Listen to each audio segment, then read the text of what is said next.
Well, for me, one of the unique advantages that VMware has is that our approach to cloud computing is not a one-size-fits-all. And so we refer to it as our Your Cloud strategy and a set of campaigns behind that, which is that we work with our customers and our clients to develop a unique cloud strategy for their particular business that actually starts with their existing investments in their data center and then leverages a growing variety of choices of public cloud providers, seamlessly federating that with their internal private clouds. And this is really a unique differentiation for VMware because we're the only company that delivers that type of cloud infrastructure. So my whole focus and everything I do right now is about your cloud and talking about your cloud with customers at conferences or what have you.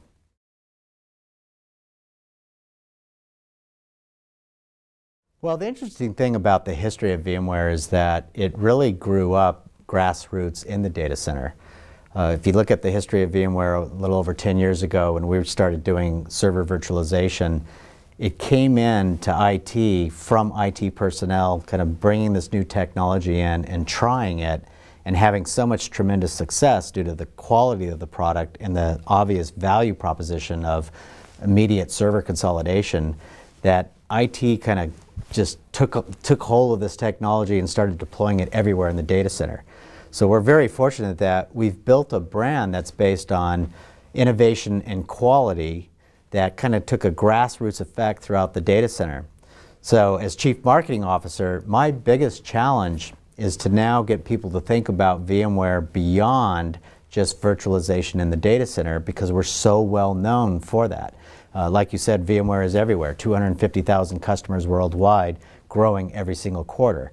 So that's what I have to work on is virtualization is really the stepping stone to the broader story of cloud infrastructure, and that's what the company's really focused on, and that's what we're doing for all of our top-tier customers now.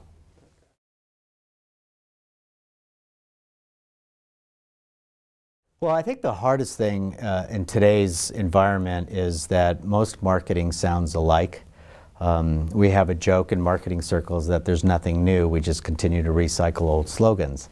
And if you pay attention in the marketplace, you'll see that that's often true. So the hard part is how do you stand out and how do you really differentiate your message? And this is where I think it's important for marketing people to really look at the core of what we're delivering to our customers that is unique value compared to our competitors. This is how we came up with the Your Cloud campaign. What we saw in the marketplace was that everybody was cloud washing, and there's no technology vendor now that isn't doing cloud somehow. And products that have been around for 10 years are suddenly cloud products.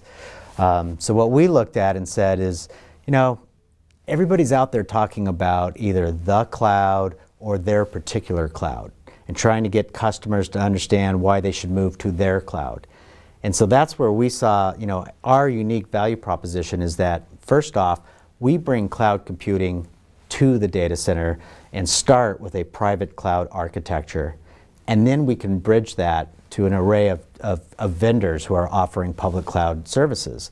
And so that kind of says that it's not about our cloud or the cloud. It really moved it to it's about the customer and the customer's cloud.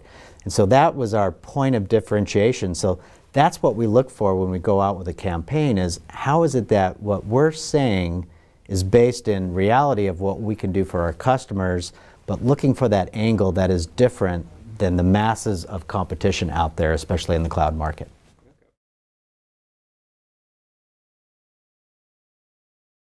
The interesting thing about Uncle Sam, and it's not unlike other governments throughout the world, is that there are actual, in our case, federal mandates. And so it makes it somewhat convenient to be able to go in not only with a general value proposition, but to talk specifically about a federal mandate and how we can apply a solution against that federal mandate. So it just really what it does is it opens the door and kind of greases the skids a little bit for having that conversation with the customer.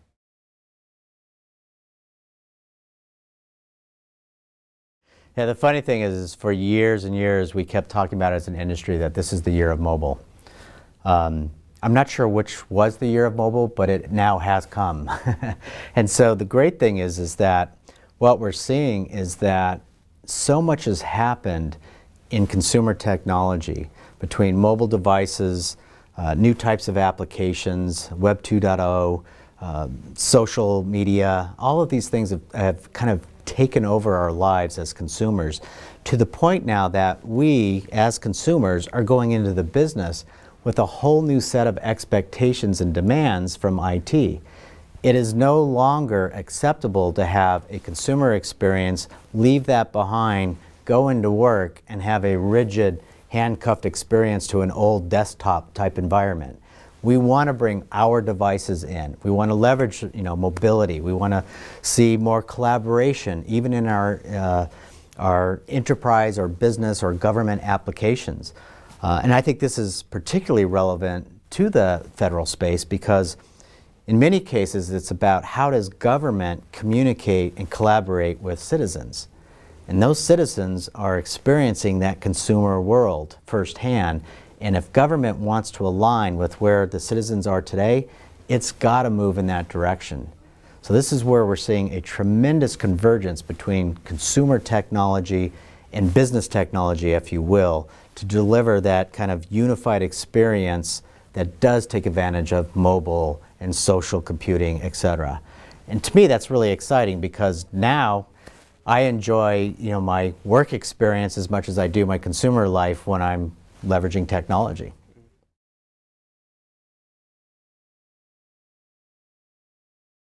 That's really the definition of IT, constantly changing, constantly growing, and so it is a matter of constantly trying to keep up. There are a few platform standards out there. Obviously, Apple with their standards. Google and Android are doing a great job. Then you've got the Windows mobile platform.